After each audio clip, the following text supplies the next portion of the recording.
தம்முடைய சொந்த ஆடுகள் அனைத்தையும் வெளியே ஓட்டி வந்த பின் அவர் அவற்றிற்கு முன் செல்வார். ஆடுகளும் அவரை பின்தொடரும், ஏனெனில் அவரது குரல் அவற்றிற்கு தெரியும். யோவான் 10:4.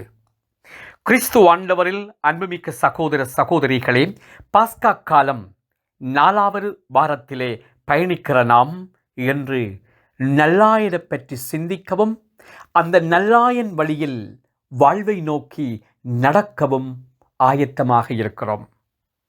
ஆடுகள், ஆட்டு மந்தை, ஆயனாகிய உருவகங்கள் கடவுளையும் கடவுள் அன்பு செய்கிற மக்களையும் குறிப்பதற்கு பயன்பட்டன. பழைய ஏற்பாட்டிலே இவ்வுருவகங்கள் பல இடங்களிலே காணப்படுகின்றன. அதுபோலவே புதிய ஏற்பாட்டிலே இயேசு தம்மை நல்ல ஆயனாக அறிவிக்கிறார். இயேசு நம் நல்ல ஆயர் என்றால் நாம் அவருடைய ஆட்டு மந்தை என்றதும் சிலர் எதிர்மறையாக பார்ப்பதுண்டு. அதாவது சுய சிந்தனை இல்லாமல் கூட்டத்தோடு கூட்டமாய் செல்கிற போக்கு மந்தை மனப்பான்மை எனப்படுவதுண்டு. ஆனால் இயேசு குறிப்பிடுகிற மந்தை இத்தகைய சிந்தனையற்ற கும்பல் அல்ல. கடவுள் அன்போடும் பாசத்தோடும் பராமரிக்கிற மக்களே இங்கு மந்தையினும் உருவகத்தால் குறிப்பிடப்படுகின்றனர். பாலஸ்தீன நாட்டிலே ஆடு மேய்க்கும் பணி சிறிது வித்தியாசமாக நடக்கும். அதாவது ஆயர் தம் ஆடுகளை ஓட்டிச் செல்வதில்லை, மாறாக அவற்றிற்கு முன் தாம் நடந்து சென்று வழிகாட்டுவார். ஆடுகள் ஆயரை பின்தொடரும். அவ்வாறு வழிநடத்தும் போது ஆயர் தம் ஆடுகளை பெயர் சொல்லி அழைப்பதும் உண்டு. ஆயரின் குரலை ஆடுகள் அடையாளம் கண்டு கொள்வதால் அவை ஆயரின் அடிச்சுவட்டில் நடந்து செல்லும். இந்த உருவகத்தை இயேசு தமக்கு பொருத்தி உரைக்கிறார். இயேசுவின் அன்புக்கு உரிய நாம் அவருடைய குரலை கேட்கிறோம்.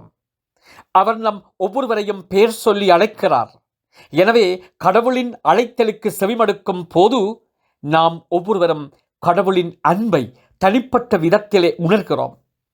அதே நேரத்தில் கடவுள் தம் மந்தையை ஒரே அன்பு சமுதாயமாக உருவாக்குகிறார். அச்சமுதாயம் அன்பு பிணைப்பால் இணையும். இஸ்ராயேல் மக்களை கடவுள் முன்னின்று வழிநடத்திய போது மக்கள் பயமின்றி அவரை பின்தொடர்ந்தனர். எகிப்து நாட்டிலே அடிமைகளாக இருந்த நிலையை கடந்து சென்று கடவுள் வாக்களித்த நாட்டிலே சுதந்திர மக்களாக குடியேறுகிறார்கள். இயேசு நம் நல்ல ஆயராக இருப்பதால் அவர் முன் செல்ல நாம் அவரை பின் செல்ல அழைக்கப்படுகிறோம். அவர் வழிநடந்த பாதை சிலுவை பாதை. அவ்வழியில் செல்வோர் துன்பத்தையும் சாவையும் சந்திக்க நேரிடும். ஆனால் சாவின் வழியாக வாழ்வு பிறக்கும் எனும் நம்பிக்கை எங்களுக்கு உண்டு. எங்கள் ஆயர் இயேசுவை நமக்கு இறை நம்பிக்கை தருகிறார். அவர் சென்ற வழியில நாம் சென்றால் நிலை வாழ்வு எங்களுக்கு கடவுளின் கொடையாக வழங்கப்படும். சிந்தித்தவர்களாக இன்றைய நாளுக்குள்ளே செல்வோம். மன்றாடுவோமாக. அன்பான தந்தையே இறைவா, இந்த காலை வேளையில் உம்மை போற்றி புகழுகிறோம். எங்களுடைய வாழ்க்கையிலே நீங்கள் செய்து வருகிற எல்லா விதமான நன்மைகளையும் ஒரு கணம் எண்ணி மகிழ்ந்து நன்றி சொல்லுகிறோம். ஆண்டவரே, எங்கள் ஒவ்வொருவரையும் ஆசீர்வதித்தரலாம். எங்களுடைய குடும்பங்களை ஆசீர்வதியும். குடும்பங்களுக்குள்ளே ஏற்படுகிற பிரச்சனைகள், வன்முறைகள் மத்தியிலே அமைதியையும் அன்பையும் எங்கள் ஒவ்வொருவருக்கும் பரிசாக தாரும். எங்களை சூழ எத்தனையோ தீமைகளும் நோய்களும் இயற்கை அனர்த்தங்களும் நடைபெற்று கொண்டிருக்கின்றன. இவற்றில் இருந்து எங்களுக்கு விடுதலை தாரும். வாழ்வின் பாதையை நோக்கி எங்கள் ஒவ்வொருவரையும் கரம் பற்றி வழிநடத்தும். நாம் ஒருவரை ஒருவர் நேசிக்கவும், ஒருவருக்கு எங்களுடைய வாழ்வை பகிர்ந்து கொள்ளவும், மற்றவர்களோடு சேர்ந்து ஒற்றுமையையும் சகோதரத்துவத்தையும் விதைத்து உம்மோடு சேர்ந்து பயணிக்க கற்றுத்தாரும். நல்ல தந்தையே, ஆமேன். ஆமேன்.